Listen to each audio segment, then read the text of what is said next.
testing them on virtual existences that we build with our fictional representation. An effective dealing with a situation that presents several alternatives, which is very common in daily life, demands to imagine each possible alternative in order to be able to evaluate all the implications of choosing. The role of fictional representation and imagination is even more obvious in problem solving.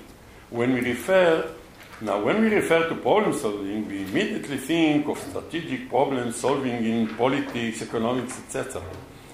And it is quite obvious that imagination is essential there. But we are not aware how much of our daily mundane activity consists of series of minute problem solving which could not be achieved without fictional thinking. We miss the bus. How do we get home? Daddy forgot to leave the key in its right place. How do we get in? Shall I go to the conference on daimonics in Canterbury or to my best friend's wedding that takes place at the same time in Scotland? All these little problems, not strategic global problems, we have to solve. And in order to solve them, we need to work in an imaginative world, a fictional world, not in real representation. We are usually not aware how much fictional thinking is involved in tackling these minor problems.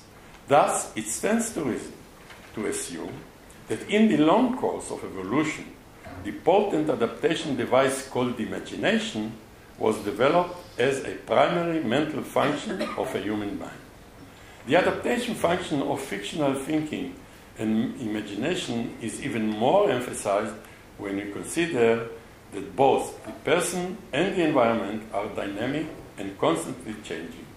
That is even more so in our modern times, when the changes in the environment with which one has to cope are so rapid.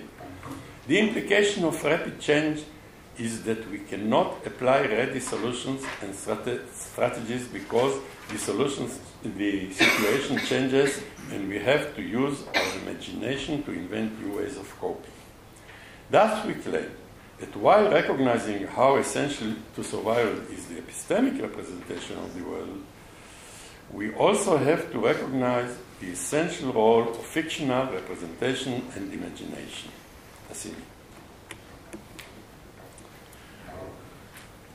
As you can see here, we represent the two kind of poles of our mind, the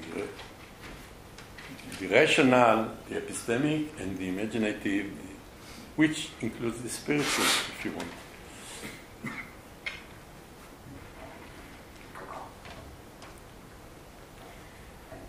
I will not, you can see it, I don't have to I'll just give you some information. In addition to the practical importance of fictional thinking and imagination, their most vital role is in creativity and art. Creativity plays an important role in practical adaptation, as we saw in problem solving, etc. But it has a value in itself. The human soul seeks more than food and shelter. One cannot imagine creativity, literature, art, music without imagination. It is the inner voice of imagination that moves the artist and leads him in his work, and the more he succeeds in setting himself free from epistemic thinking, the better chance he has to create a valuable piece of art. On the basis of these considerations, we claim that imagination should not be considered a secondary mental faculty that starts as a result of malfunctioning of the epistemic faculty. We claim that it is a primary mental function that plays a vital role in adaptation and in well-being.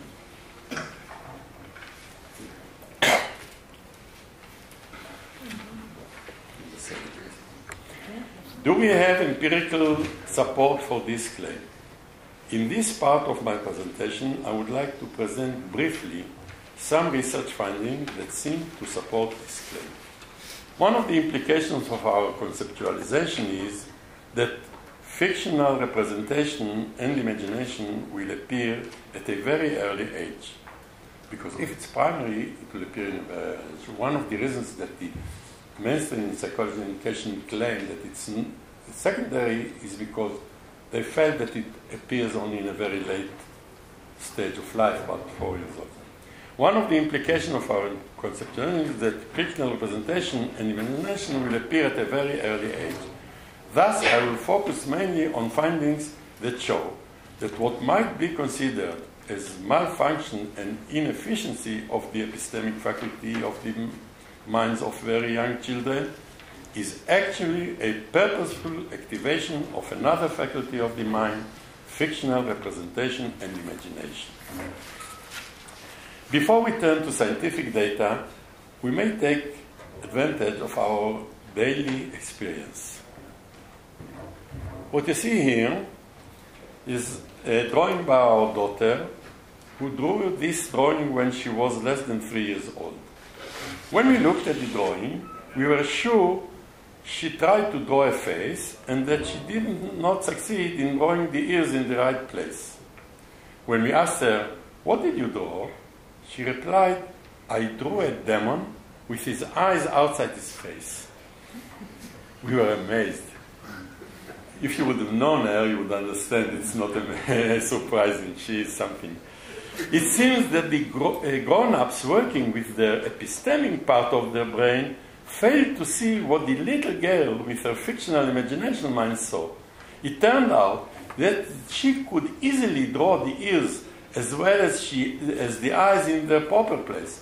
But she intentionally drew the eyes outside because she drew a demon, not a person. And a demon looks different than just a human being. Her imagination led her far beyond the simple and somewhat boring human face.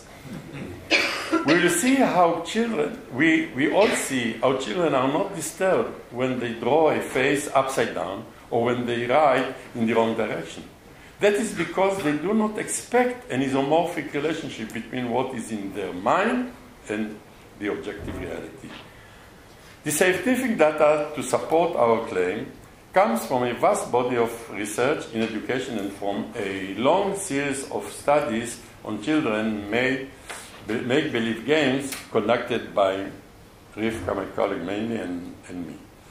Actually, the ideas presented here are the result of the fact that when we were gathering data on make-believe games, we noticed that more and more of the findings are in disagreement with the current views about children's mental faculties. While in the literature it was claimed that children start playing make-believe games only when they reach the age of 3 or 4, we gathered a massive body of evidence that show that children as young as 1-year-old and sometimes even younger are able to create imaginative make-believe virtual realities, and that they are aware of the differences between these and real life situation. טוב, עכשיו תביא את הסליידים. We are not bringing data, we are bringing just samples to represent it.